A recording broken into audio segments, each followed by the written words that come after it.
Now, political has-beens Tony Blair and William Hague have joined forces to reveal creepy plans to reshape Britain around dystopian ID card technology. The Liberal scheme would hold details such as your passport, driving licence, tax records, qualifications and right-to-work status. Here they are. Got to think about how the world's changing and how you bring your whole apparatus of government and the state up to date. Everything could be reshaped, by the way, in public services, even things like the criminal justice system, never mind health and education and so on. Redesign the state now for the new world. Now, these two spectres of the political past can rattle on about a technological revolution all they want, but put into practice, this scheme is mission creep towards a big brother state and deserves to be consigned to the trash heap. But Adam Brooks, do you agree with me? I agree with you. Digital ID is basically equals control for governments. It opens the door to social credit ratings, to digital currencies.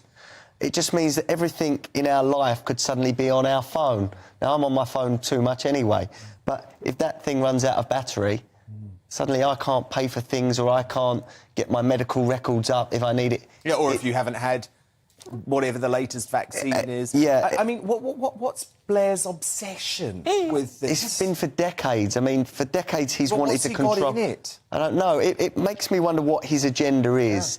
Yeah. Is this him doing it, or is there someone else behind the scenes pushing him? I don't know. But what do you think it's about? Well, my first question whenever Tony Blair suggests anything is, A, to automatically want to do the opposite and wonder how much money he's making out of it.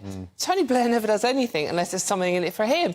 It does sound scary, to be honest with you, and with the amount of fraud and hacking that goes on at the moment, if everything is on, like, a credit card or a chip or on your phone, and someone accesses it, that's everything gone in one thing. Indeed. And I do worry about that, but actually isn't the biggest worry that this could lead towards a Chinese social credit system where we are sort of judged by the state about our behaviour? You know, do we recycle? You might have to, you know, prove that on your little app. Yeah, do you know what? It's weird because when I go to the supermarket, and very rarely now, but I sometimes still get ID'd, and I always have a picture of my passport on my phone, and quite often they won't accept it. So I can kind of see the benefit of it, but would I want it? No, especially after what we witnessed during lockdown, like how much control that the government had over us. I'd worry about like cyber security, like who is going to have access to my information.